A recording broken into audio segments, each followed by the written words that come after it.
જય શ્રી કૃષ્ણ મિત્રો, આપ સૌ મિત્રોનું મારી ચેનલમાં સ્વાગત છે. મિત્રો, પવિત્ર પુરુષોત્તમ માસની ત્રીજા દિવસની વાર્તા આજની વિડીયોમાં આપણે સાંભળશું. વાર્તાનું નામ છે જપીબાઈ અને તપીબાઈ. મિત્રો, પુરુષોત્તમ માસની દરેક વાર્તામાંથી કંઈક ને કંઈક સાર તત્વ મળતો હોય છે. એ સાર તત્વ હું તમને છેલ્લે કહીશ, તો ચાલો સાંભળીએ વાર્તા. એક નગરમાં બે પડોસણો રહેતી હતી. એક પડોસણનું નામ હતું જપીબાઈ અને બીજીનું નામ હતું તપીબાઈ. એવામાં પવિત્ર એવો પુરુષોત્તમ માસ આવ્યો. બંને પડોસણો નદીએ નાહવા જાય અને નાહી ધોઈ ભગવાન સૂર્યનારાયણને હાથમાં પાણી લઈને અંજલિ આપે.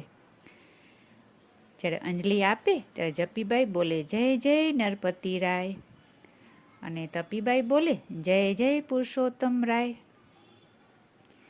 આ નગરીના રાજાનું નામ નરપતિ હતું. તે ફરતો ફરતો નદીના કાંઠે આવ્યો.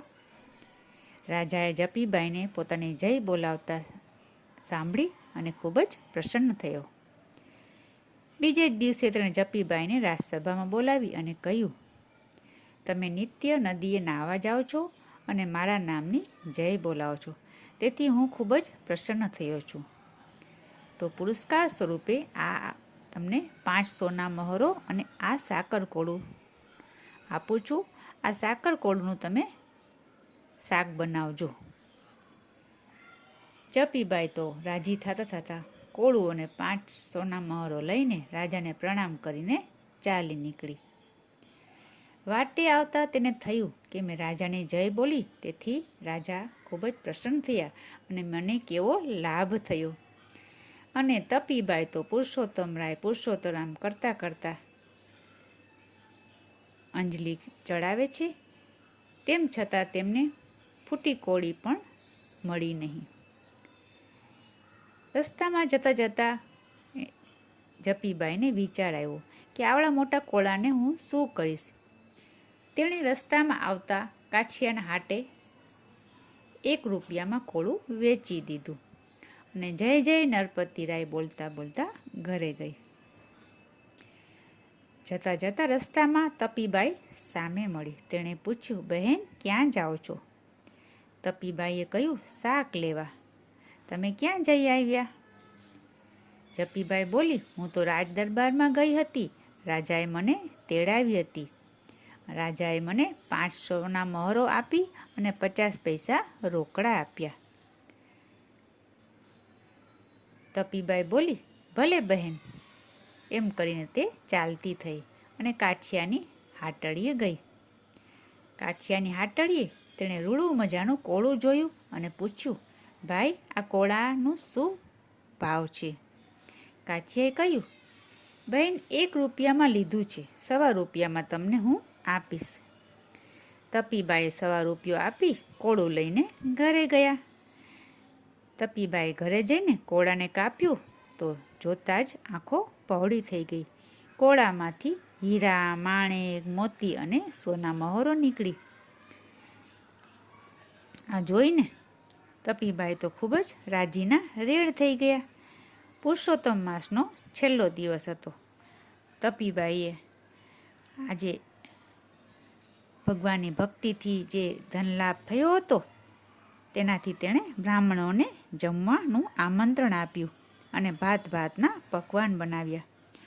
સૌ બ્રાહ્મણો આનંદથી જમી પરવારી ઉઠ્યા અને તપીબાઈની જય બોલાવતા બોલાવતા રાજમહેલ આગળથી પસાર થયા. જ્યારે બ્રાહ્મણો તપીબાઈને જય બોલાવતા બોલાવતા રાજમહેલ પાસેથી પસાર થતા હતા, ત્યારે રાજાને તો ખૂબ જ આશ્ચર્ય થયું. તેણે એક બ્રાહ્મણને બોલાવી અને પૂછ્યું, મહારાજ, તમે ક્યાં જમી આવ્યા? બ્રાહ્મણે કહ્યું, અમે તપીબાઈના ઘરેથી જમીને આવીએ છીએ. આ સાંભળી રાજાને તો ખૂબ જ નવાઈ લાગી. તેણે વિચાર્યું કે મેં હીરા, મોતી, માણેક, મહોરનું ભરેલું કોળું તો જપીબાઈને આપ્યું છે અને તપીબાઈ તો ખૂબ ગરીબ છે. બ્રાહ્મણોને જમાડે તો જપીબાઈ જમાડે, તપીબાઈ તો કેવી રીતે જમાડે? જરૂર આમાં કંઈક ગોટાળો લાગે છે. આમાં રાજાને શંકા ગઈ.